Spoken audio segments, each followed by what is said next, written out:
خشک سالی سے بہت سے لوگ وفات پا گئے تھے۔ میرے خیال میں قحط سے متاثر ہو کر 2/3 لوگ مر گئے تھے۔ اس مقام پر ہم دیکھتے ہیں کہ عمر فاروق رضی اللہ عنہ نے اپنے عمرہ کو ذمہ داریاں سونپتے ہیں اور پناہ گزینوں کے کیمپ تیار کرتے ہیں، اور انتظامی عملہ پوری تندہی کے ساتھ اپنی ذمہ داریاں بلا کم و پیش نبھاتا ہے، دوسرے کی ذمہ داری اور عمل میں دخل اندازی بالکل نہیں کرتا۔ سیدنا عمر صلی اللہ علیہ وسلم یہ حکمت عملی حکومتی اداروں کے تعمیر و ترقی کے بارے میں بڑی دور اندیشی اور بہت بڑی دلیل ہے، خواہ یہ ادارے مالی ہوں یا کوئی اور کام کے۔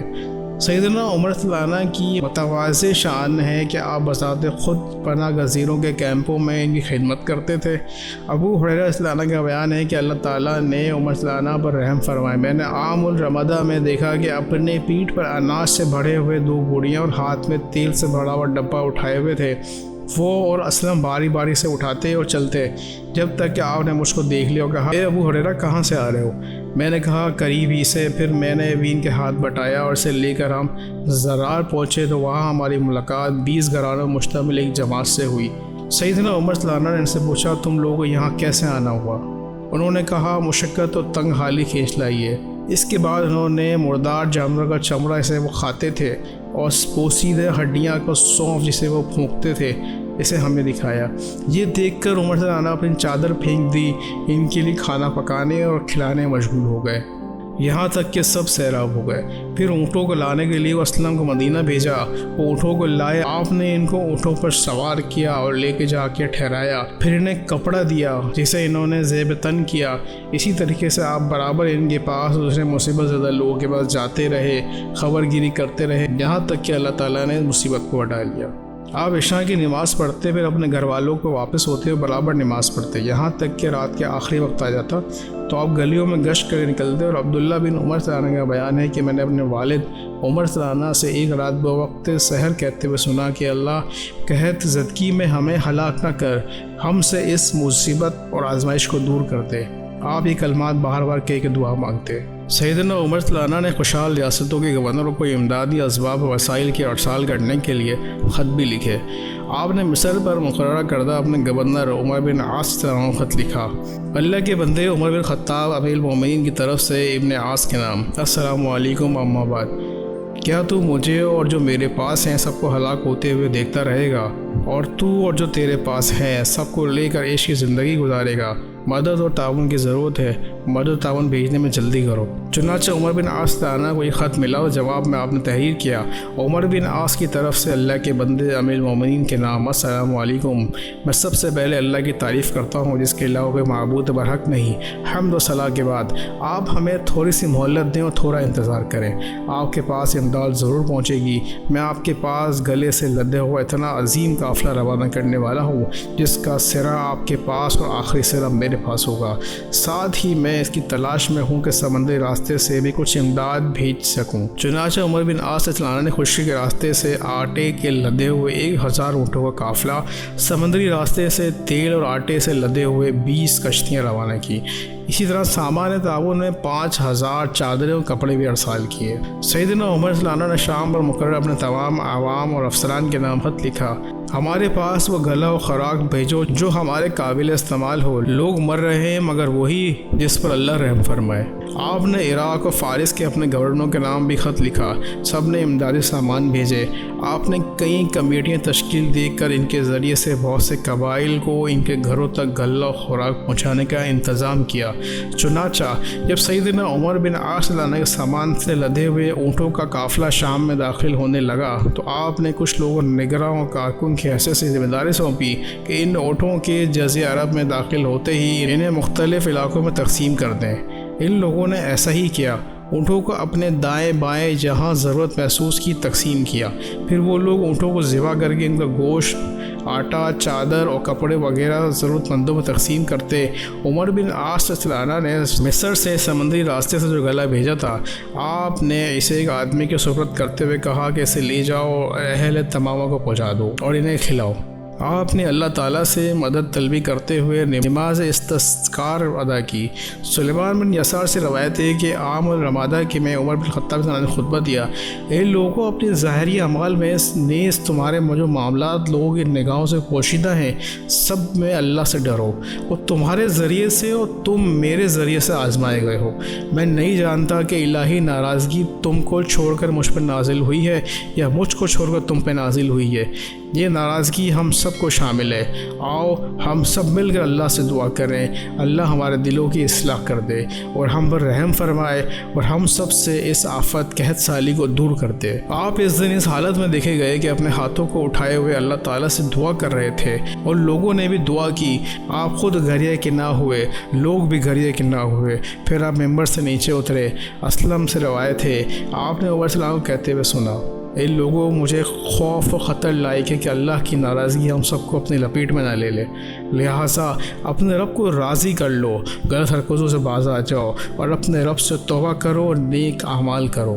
عبداللہ بن سعادہ سے روایت ہے کہ میں نے عمر صلی اللہ علیہ وسلم کو دیکھا جب انہوں نے مغرب کی نماز پڑھی تو لوگوں کو آواز دیتے ہوئے کہا، اے لوگوں اپنے رب سے استغفار کرو، اسی سے توبہ کرو، اس سے اس کے فضل و کرم کے طالب بنو، اس سے ایسی بارش کا سوال کرو جو باران رحمت ہو اور باران عذاب نہ ہو۔ یہی عمل مسلسل کرتے رہو یہاں تک کہ اللہ تعالیٰ اس مصیبت کو ہٹا دے۔ عمر صلی اللہ علیہ وسلم نماز استسقاء کے لیے نکلے، منبر پر تشریف لائے، ان آیتوں کی تلاوت فرمائی۔ سورہ نوح آیت نمبر 10 اور 11 کا ترجمہ۔ تو میں نے کہا اپنے رب سے معافی مانگ لو، یقیناً وہ ہمیشہ سے بہترین معاف کرنے والا ہے، وہ تم پر بہت برستی ہوئی بارش اتارے گا۔ اس واقعے میں عباس بن عبد المطلب رضی اللہ عنہ کی دعا کی مشمولات سے متعلق روایت میں یہ موجود ہے، اے اللہ کوئی مصیبت گناہوں کی پاداش میں ہی آتی ہے، صرف توجہ کے ذریعے ختم ہوتی ہے، نیز تیرے نبی سے میرا تعلق ہونے کی وجہ سے میری قوم میری دعاؤں کے ذریعے سے تیری طرف متوجہ ہے۔ یہ میرے ہاتھ ہیں جو گناہوں سے رنگے ہوئے ہیں، ہماری پیشانیاں توبہ کے ساتھ تیری طرف متوجہ ہیں، تو ہمیں بارش عطا فرما۔ چنانچہ پہاڑ کی مانند آسمان لٹک گیا، یہاں تک کہ زمین پر ہریالی چھا گئی اور لوگوں کو زندگی مل گئی۔ قحط سالی کے موقع پر عمر صلی اللہ عنہ نے چوری کی شرعی حد میں نفاذ کی پابندی لگا دی۔ آپ نے یہ اقدام شرعی حدود کو موقع سے معطل کرنے کی نیت سے نہیں کیا تھا، جیسا کہ بعض لوگ لکھتے ہیں، کہ بلکہ اس کی وجہ یہ تھی کہ چوری کے جرم میں شرعی حد کی تنفیذ کے لیے مطلوبہ شرائط موجود نہ تھیں۔ آپ کے پیش نظر یہ بات تھی جو شخص قحط اور کھانا نہ ملنے کی حالت میں دوسرے کی ملکیت سے کچھ کھا پی لیتا ہے تو اس کی نیت چوری کرنے کی نہیں ہوتی، وہ غیر ارادی طور پر یہ عمل انجام دیتا ہے، اور اسی وجہ سے آپ نے ان غلاموں کا ہاتھ نہیں کاٹا جنہوں نے اونٹنی کو چوری کر کے ذبح کر لیا تھا۔ آپ نے ان کے مالک کو حکم دیا کہ اونٹنی کی قیمت ادا کر دیں۔ آپ نے فرمایا کھجور کے خوشے کی چوری اور قحط سالی کے موقع پر ہاتھ نہیں کاٹا جائے گا۔ چنانچہ ہم دیکھتے ہیں کہ فقی مذاہب میں سیدنا عمر رضی اللہ عنہ کی فقیہ و اجتہاد سے کافی حد تک متاثر ہیں۔ اسی فاروقی اجتہاد کے پیش نظر امام بن حنبل رحمۃ اللہ علیہ کا قول ہے کہ قحط سالی اور بھوک کے موقع پر ہاتھ نہیں کاٹا جائے گا، یعنی محتاج کا اگر ایک لقمہ کھانے کے لیے مر رہا ہو اور اسی حالت اپنی خوراک کی مقدار میں کھانا چوری کر لے تو اس پر ہاتھ کاٹنے کی شرعی حد نہیں نافذ ہوگی، اس لیے کہ وہ اضطراری ہے، یعنی مجبوری اور لاچاری کی حالت میں ہے۔ سیدنا عمر صلی اللہ علیہ وسلم سے روایت ہے کہ انہوں نے فرمایا قحط سالی کے ایام میں ہاتھ نہ کاٹا جائے۔ اس مسئلے میں امام احمد سے پوچھا گیا کہ آپ اس کے قائل ہیں، تو انہوں نے فرمایا ہاں، اللہ کی قسم اگر ایک لقمہ کھانے کی ضرورت نہیں سے چوری کرنے پر مجبور کیا اور اس حالت میں لوگ قحط اور بھوک کی زندگی گزار رہے ہوں تو میں اس کا ہاتھ نہیں کاٹوں گا۔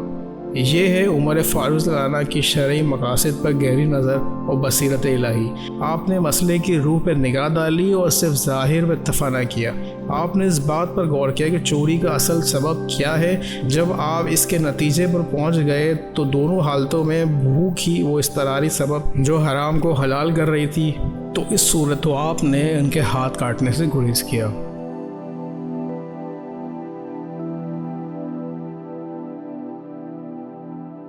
سیدنا عمر صلی اللہ عنہ نے قحط کے ٹائم میں لوگوں کے لیے زکوٰۃ کی ادائیگی موقوف کر دی تھی۔ جب قحط سالی ختم ہوئی، زمین ہری بھری ہو گئی، تب آپ نے عام الرمضان کی زکوٰۃ لوگوں سے وصول کی۔ گویا آپ نے اسے مالداروں پر قرض شمار کیا، اور ایسا ہی اس لیے کیا تاکہ ضرورت مند افراد کی ضرورت پوری ہو جائے۔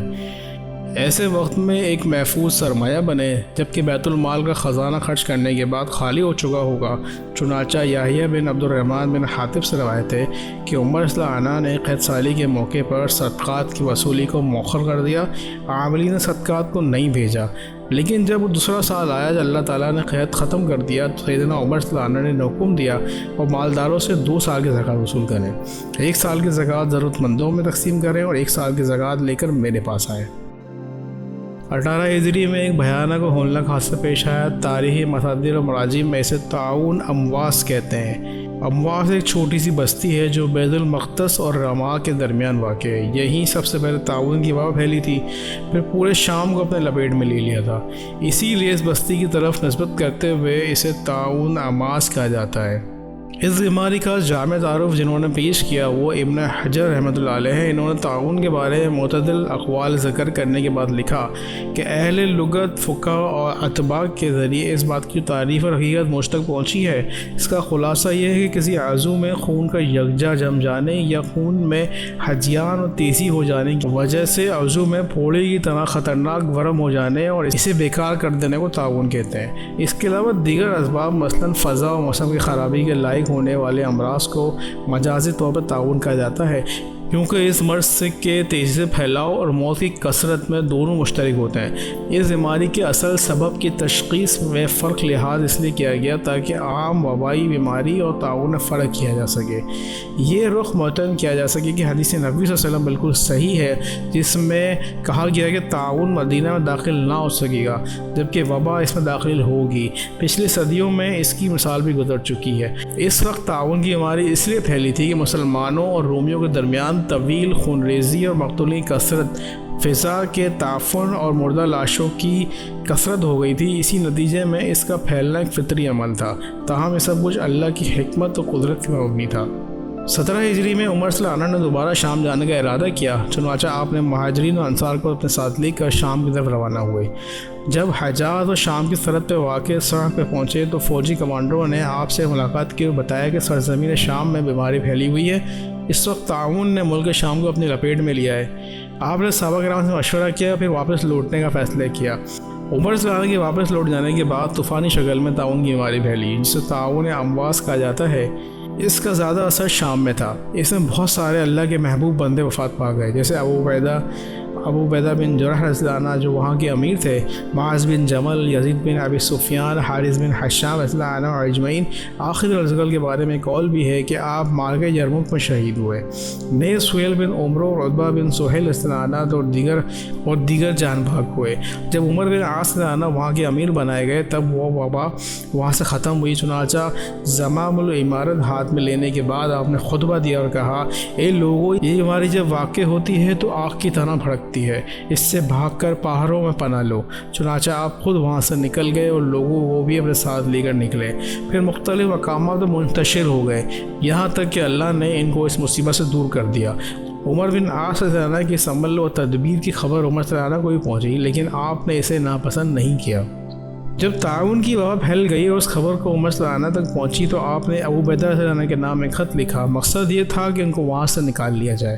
خط کا مضمون یہ تھا، السلام علیکم، اما بعد، مجھے تم سے ایک اہم ضرورت آ پڑی ہے جس سے براہ راست میں تم سے بات کرنا چاہتا ہوں، لہٰذا جب تم اس خط کو پڑھو تو اس سے پہلے یہ خط اپنے ہاتھ میں رکھو، میری طرف روانہ ہو جاؤ۔ ابو عبیدہ رضی اللہ عنہ نے خط کے مضمون سے اندازہ کر لیا کہ مجھ پر شفقت و مہربانی کے پیش نظر امیر المومنین کا مقصد مجھے اس وبا سے بچانا ہے۔ چنانچہ آپ رضی اللہ عنہ نے کہا، اللہ تعالیٰ امیر المومنین کی مغفرت فرمائے۔ پھر خط کا جواب یوں تحریر کیا، امیر المومنین، آپ کو مجھ سے جو ضرورت ہے میں نے اسے بخوبی سمجھ لیا۔ میں نے مسلمانوں کے فوجی لشکر میں ہوں، ان کو چھوڑ کر جانے کی میری طبیعت گوارا نہیں کرتی، میں ان کی جدائی کا ارادہ نہیں رکھتا یہاں تک کہ اللہ تعالیٰ میرے ان کے بارے میں اپنا حکم نافذ کر دے، لہٰذا امیر المومنین مجھے اپنے عزم و ارادے سے آزاد کر دیجیے، مجھے اپنی فوج میں چھوڑ دیجیے۔ جب عمر صلی اللہ علیہ وسلم نے جواب پڑھا تو رونے لگے۔ لوگوں نے کہا، امیر المومنین، کیا ابو عبیدہ کی وفات ہو گئی؟ آپ نے فرمایا، گویا سمجھو یہی ہوا ہے۔ راوی کا بیان ہے کہ آپ نے ابو عبیدہ کے نام خط لکھا، السلام علیکم، اما بعد، تم نے لوگوں کو پست اور گہری زمین میں اتارا ہے، انہیں لے کر بلند اور ستھری زمین میں جاؤ۔ ابو عبیدہ کی وفات کے بعد معاذ رضانہ لوگوں کو نماز پڑھاتے رہے۔ ادھر تعاون کی وبا سخت ہو گئی اور لوگوں کی کثرت سے موت ہونے لگی۔ آپ باحیثیت خطیب کھڑے ہوئے اور کہا، اے لوگوں، تعاون کی بیماری تمہارے رب کی طرف سے رحمت ہے اور تمہارے نبی صلی اللہ علیہ وسلم کی دعا کی قبولیت اور تم سے پہلے مسحلین کی موت کا سبب ہے، اور معاذ اللہ سے سوال کرتا ہے کہ آل معاذ کے لیے اس بیماری سے ان کا حصہ عطا کر دے۔ چنانچہ آپ کے صاحبزادے عبد الرحمن بن معاذ تعاون کا شکار ہو گئے۔ جب آپ نے اپنے صاحبزادے کو دیکھا تو کہا، حق وہی ہے جو تیرا رب کہے، تو ہرگز ہرگز شک کرنے والوں میں سے نہ ہو۔ اور کہا، میرے بیٹے، اگر اللہ نے چاہا تو تم مجھے صبر کرنے والے مجھے پاؤ گے۔ پھر تھوڑی دیر بعد آپ کے صاحبزادے وفات پا گئے۔ معاذ لانا نے ان کی نماز جنازہ پڑھائی اور ان کو دفن کیا۔ جب آپ گھر واپس لوٹے تو آپ کو بھی تعاون نے آ گھیرا۔ پھر رفتہ رفتہ تکلیف بڑھ گئی۔ ابو عبیدہ اور معاذ بن جبل رضی کی وفات کے بعد اسلامی لشکر کی قیادت عمر بن عاص رضی کی ذمہ داری آ گئی۔ آپ نے اس موقع پہ خطبہ دیتے ہوئے فرمایا، اے لوگوں، تعاون کی بیماری جب واقع ہوتی ہے تو آگ کی طرح بھڑکتی ہے، لہٰذا تم یہاں سے نکل کر پہاڑوں میں پناہ لو۔ اور پھر آپ خود وہاں سے نکل گئے اور دوسرے لوگوں اپنے ساتھ لے کر نکلے اور پھر مختلف مقامات پر منتشر ہو گئے۔ اللہ نے ان کو اس مصیبت سے دور کر دیا۔ آج کے لیے اتنا ہی، اگلی قسط کے ساتھ دوبارہ حاضر ہوں گے۔ جب تک کے لیے اللہ حافظ۔